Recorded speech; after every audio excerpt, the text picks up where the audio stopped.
I'm going to ask you to turn to the book of Ecclesiastes. Comes right after Proverbs. Probably the first time, Mr. Jeff, I don't know how much you use it. Probably the first time I have ever used it, to be honest. A lot of times to start out with a joke for y'all. I'm going to read you a story this morning. It's not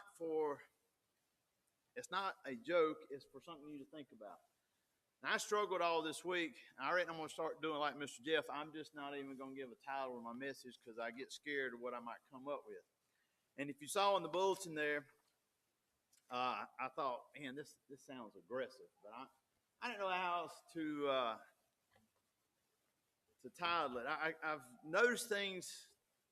Maybe I'm preaching more to myself than anybody else in here, but for the last couple of weeks, really been thinking about like our devotion. And I'm not necessarily saying, the devotion that you do on your phone or you do early in the mornings, just the devotion that we give to everything.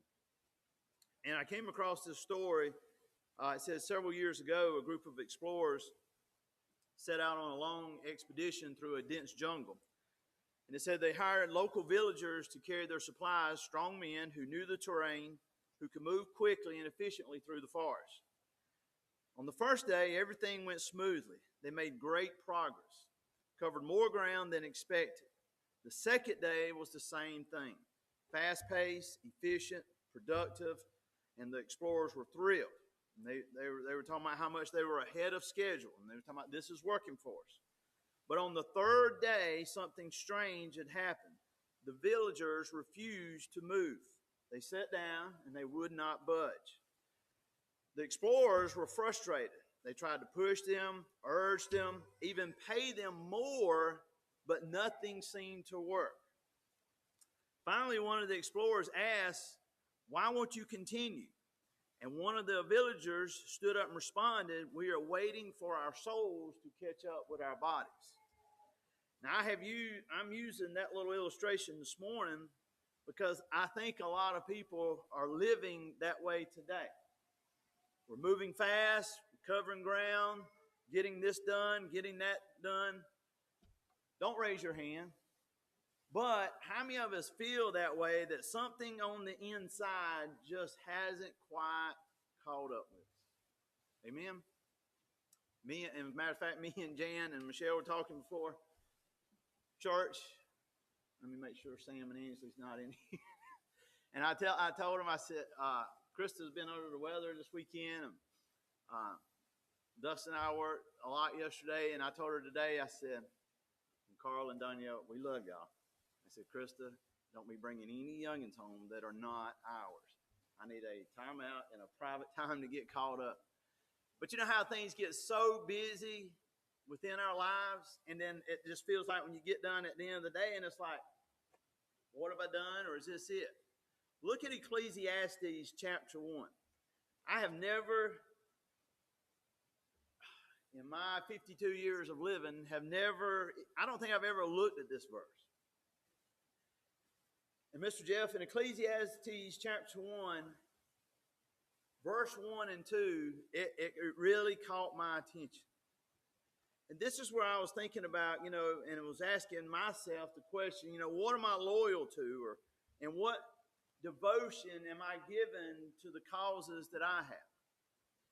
And I think it's kind of a frustration that many people carry today. We almost feel like life is full, but just deep down on the inside, it doesn't feel full. It seems like our schedules are packed, but how many of us feel that our souls they're empty, right? And if you look at Ecclesiastes chapter 1, he says, the words of the teacher, son of David, king in Jerusalem. I'm in the NIV this morning. He says, and it's got exclamation points, and he says, meaningless, says the teacher. And he goes on, he says, utterly meaningless. And sadly, the last thing he says, everything is meaningless. And you read that, and I think the writer here, he's saying, I have chased everything in this world. I've taken everything this world has offered. And it's like, I don't feel satisfied. And that led me to the question, and you see the title in your bulletin this morning, why do so many lives feel empty even when they're full? How many lives feel empty even when they're full? Now, I'm not saying this morning, talking about me, talking about you, talking about anybody that is watching this, I'm not saying that we're not lacking passion. I'm not saying that we're lacking commitment. I'm not saying that we're lacking effort.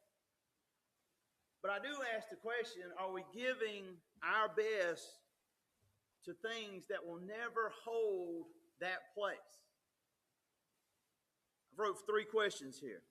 How much time do we give to temporary things? You ever thought about that? And I think that's why the writer here, he's looked at life, and I can see this guy's being very successful. And then one day he just has this epitome, and he's sitting down and he's thinking, it just seems like everything's in vain. He says, just meaningless. It's almost like he is disappointed. He has looked at his life from the point that he came into this world to the point however old he is at writing this, and he's asking himself, is this everything that this life has to offer? So how much time do we give to temporary things? How much energy do we give to like surface level pursuits? How much devotion to things that cannot last? I think one of the greatest verses, and you can turn there if you want to, mark it, but in Matthew chapter 6, in verse 21. In Matthew chapter 6, Jesus is speaking, and when he gets down to verse 21, he's going to say, for where your treasure is, there your heart will be also. I have a hard time. I told you I was speaking to myself this morning. I have a hard time personally prioritizing things in the right order. And I think what Jesus is saying here, if your treasure if your heart or your treasure is in things that fade, right? That only just last day to day. The sense of meaning, it's going to fade with them as well. I'll give you an illustration. Hopefully none of you have done this. Have you ever poured water in a bucket that has a hole in it? Nobody's going to raise their hand? I mean, you can raise your hand now. Mr. Jeff. Of all people in the church, Mr. Jeff has raised his hand. Well, it's like pouring water in a bucket with a hole in it. You can keep pouring, right? But it is never going to fill. Now, the problem is not pouring the water. The problem is what you're pouring that water into. Amen? Life is a lot the same way. And I think, now I have used this, and I think Mr. Jeff, in fact, you can turn there to Luke chapter 10. Mr. Jeff, I can't remember if it was last Sunday or about 2 or 3 weeks ago, you used the same passage. I have spoke out of it many times. Luke chapter 10. I think this is one of the greatest examples in the Bible. Starting there in verse 38. And when you get to Luke 10:38, you're going to know exactly what I'm talking about. I think this is one of the greatest stories or examples in the Bible where good things are in the wrong order. And Jesus gives this picture, and as I said, you're going to know the story here. We're starting in verse 38 with Mary and Martha. And it says, as Jesus and his disciples were on the way, he came to a village where a woman named Martha opened her home to him. She had a sister called Mary who sat at the Lord's feet listening to what he said. Now, the reason I'm going to use this illustration this morning, because Mr. Jeff, I don't know when it was, the last time I used this, I was very hard on Martha. I tell you all the time that Greg picks on me, like with Peter in the Bible, and people that kind of, they talk big and then they kind of fail. But they're no different. We're no different than they are, right? We make mistakes as well. And the times that I've used this before, I have really harped on Martha because of what she was doing. But what she was doing was not wrong. Okay? When you see here in verse 39, it says she had a sister called Mary who sat at the Lord's feet listening to what he said. And if you was to give this illustration or this story to someone else, and you had to pick sides, probably everybody is going to be on Mary's side, right? She's there at the feet of Jesus, all attention is given to him. Martha, she's just running around distracted, irritated, overwhelmed, right? Does it sound like your life any day? We all have at least one bad day, right? But as I studied this week, this story is not given to penalize Martha whatsoever. Okay? Now, in verse 40, Martha becomes frustrated. And she says, Lord, don't you care that my sister has left me to do all this work myself? I think deep down, kind of under her breath, she's asking Jesus, don't you care that I'm doing everything? And old sister over here, she ain't doing anything, right? She's overwhelmed. She's distracted. She's trying to get everything in order. Good things in the wrong order. And watch how Jesus responds in verse 41. He says, Martha, Martha. And I'm not a Bible expert. I have told y'all that before. But I believe, and Mr. Jeff, you back me up on this, especially in the New Testament, I truly believe, and I'm going to show in a minute, I always say that words are in the Bible for a reason, right? And they're in the order for a reason. And I believe that if Jesus, in any of his instances, in his time on earth, if he calls an individual by name, it's like that. Look at me. Like I've told y'all before, like when you were little and your mom or your dad and you got in trouble, right? And Eddie would say, Matt, right? Ben. I know Robin don't ever say Ben to you, but Ben, right?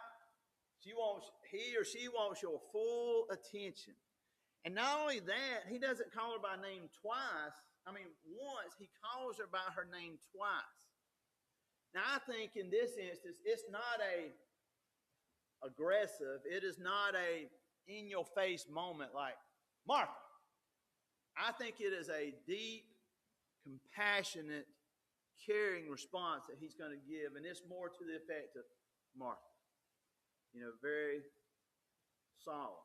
Martha, you are worried and upset. Now, look how he says this. He says, you're worried and you're upset about many things. But in verse 42, he says, but few things are needed, or indeed only one. Now, this is important how Jesus says this. Because if you'll notice, he says, Mary has chosen what is better, and it will not be taken away from her. Martha was not doing wrong things, but she was doing the right things in the wrong order. Okay? She put activity, right? As soon as Jesus comes in, Mary immediately goes to the feet of Jesus. So she's immediately, as she is worshiping, is like developing a relationship, right? You're in tune with that person. And Martha is putting activity with Jesus. Mary is putting an activity before a relationship. Now, she is concerned because she wants everything in order that she thinks, right? And she believes when she gets done with making preparations and getting everything in her order, that Jesus is going to be very proud of, right? But Jesus told her there, you're worried and you're upset about many things, but few things are needed. And he says, or only one. And he says, Mary has chosen what is better, and it will not be taken away from her. Now, go with me to Matthew chapter 6.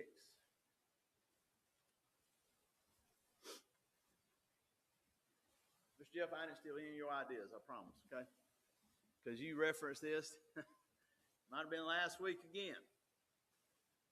Look at Matthew